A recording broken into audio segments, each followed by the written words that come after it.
इस दुनिया में जब भी इंसान ने जुल्म किया, अल्लाह ने अपने नबियों को भेजा ताकि इंसानों को सही रास्ता दिखाया जा सके।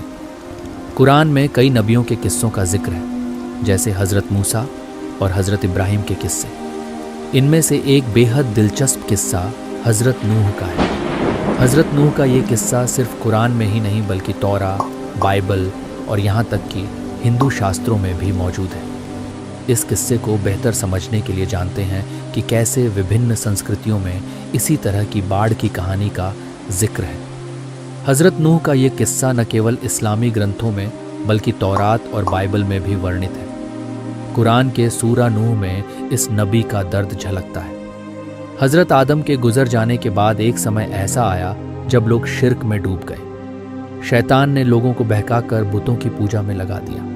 इसी समय अल्लाह ने हज़रत नूह को पैगंबर बनाकर भेजा ताकि वे लोगों को सही रास्ता दिखा सके।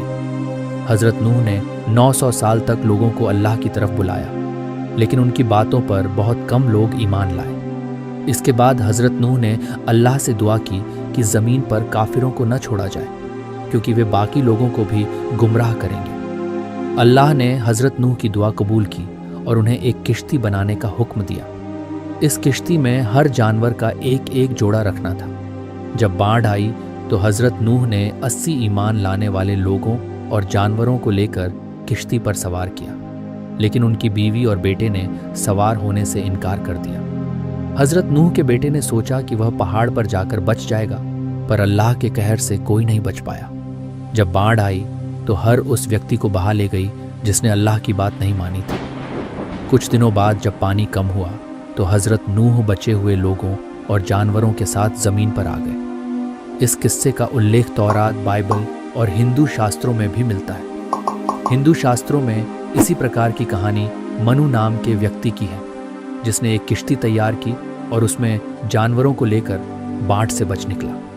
ये नाम हज़रत नूह के नाम से मेल खाता है। सिर्फ मत्स्य पुराण ही नहीं बल्कि पंडित वेद प्रकाश की पुस्तक वेदों और पुराणों के आधार पर धार्मिक एकता में भी इसी तरह का वर्णन है। इसके अलावा ब्रिटिश म्यूजियम में रखी एक प्राचीन टेबलेट पर भी एक बाढ़ की घटना का जिक्र है, जो हज़रत नूह के किस्से से मिलती जुलती है। दुनिया के कई देशों और संस्कृतियों में बाढ़ की इसी तरह की कहानियां प्रचलित हैं। उदाहरण के लिए फिलीपींस में इफुगाओ नाम की कहानी और चीन में भी इसी तरह की बाढ़ की कथा है। इसके अलावा एपिक ऑफ गिलगमेश में भी उत्नापिश्ती नामक व्यक्ति की कहानी आती है, जो हज़रत नूह की तरह बाढ़ से बच जाता है। इतिहास में एक और घटना हज़रत नूह की किश्ती से जुड़ी मानी जाती है। अक्टूबर 1959 में तुर्की के एक सेना अधिकारी ने एक तस्वीर खींची, जिसे माउंट अरारात पर हज़रत नूह की किश्ती का ठहरने का स्थान माना गया। इस तस्वीर के बाद कई शोधकर्ताओं ने